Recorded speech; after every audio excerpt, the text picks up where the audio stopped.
अस्सलाम वालेकुम वरहमतुल्लाहि वबरकातुहू। इत्तेहाद न्यूज में आप सभी का खैर मकदम है। लापता होते बच्चे भी एक अहम मसले के तौर पर देखा जा सकता है। एक बच्चा जब पैदा होता है तो कितनी खुशियां और मसरतों का इजहार वालिदैन और खानदान वालों की जानिब से किया जाता है।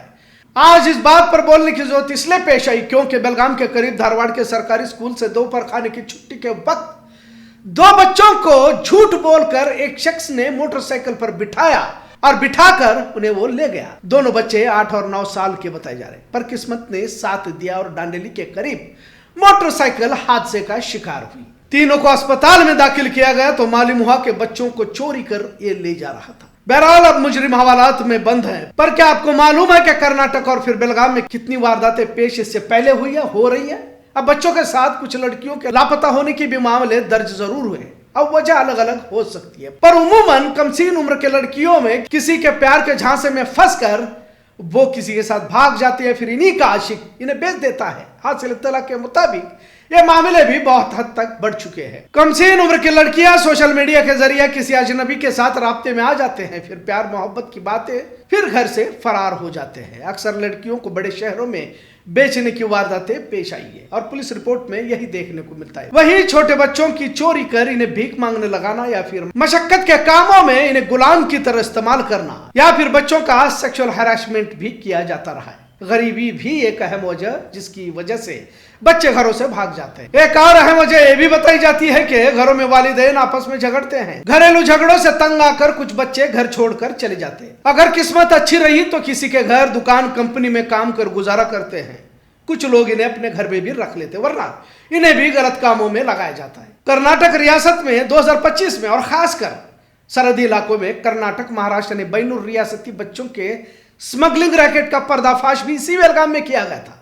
हॉस्पिटल से बच्चों की चोरी होने की वारदातें भी बेलगाम में पेश आ चुकी हैं। पूरी रियासत की बात कही जाए तो 2023-2025 में कुल 9,639 मामले दर्ज किए जा चुके हैं, जिनमें ज्यादातर लड़कियां देखी गई है। बेंगलुरु में सबसे ज्यादा 3,268 मामले पेश आए, पर बेलगाम भी इस फहरिस्त में पेश ही नजर आ रहा है। इसके अहम वजह कर्नाटक, महाराष्ट्र का सरहदी इलाका होने की वजह से जो भी मामले पेश आते हैं, तेज रफ्तारी से इसकी तफ्तीश न होना, यह भी एक अहम मामला कहा जा सकता है। दोनों रियासतों में तवाज़ुन नहीं है, मतलब एक दूसरे रियासतों के साथ पुलिस का तालमेल नहीं होता, जिसकी वजह से मुजरिम आसानी से छूट जाते हैं या फिर मुजरिम तक पहुंचना मुश्किल हो जाता है। अगर पूरे मामलात का अगर जायजा भी लिया जाए तो ज्यादातर वालिदैन की भी जिम्मेदारी अपनी होती है। बच्चों पर नजर रखना जरूरी हो जाता है।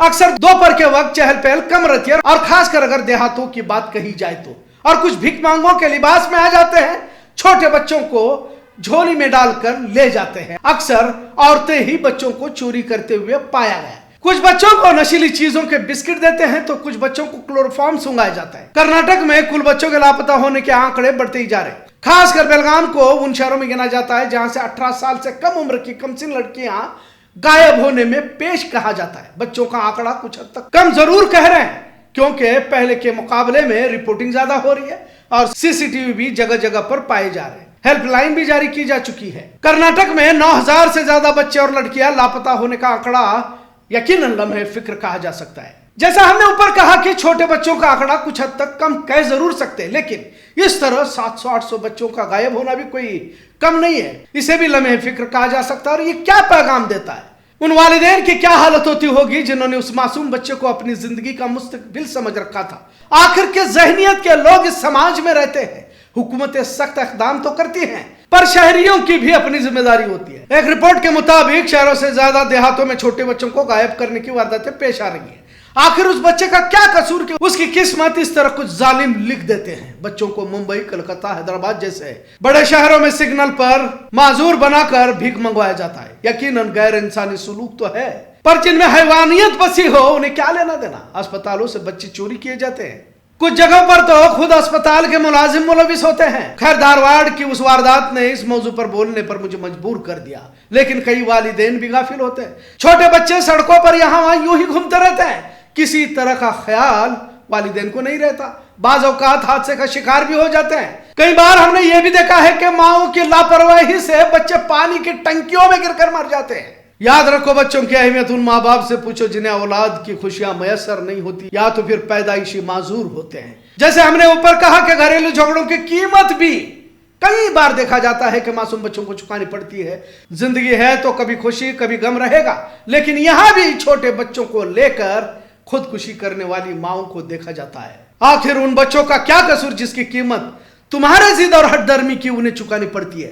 लापता बच्चों की तकलीफें तसव्वुर के बाहर रहती है। सैकड़ों बच्चों के साथ जानवर से भी बदतर सलूक किया जाता है। अगर मामूली ठेस भी लगती है तो वालिदैन पुकार उठते हैं, पर जब हैवान सिफत लोगों के हाथ में छोटे बच्चे मिल जाते हैं और छोटे बच्चों का यह कारोबार कर उनके साथ जालिमाना रवैया और फिर उनकी आंखों को जख्मी कर अंधा बनाना, हाथ पांव को इसलिए तोड़ना ताकि माजूर लगे, सिर्फ सोचने पर ही जिस्म सहर उठता है।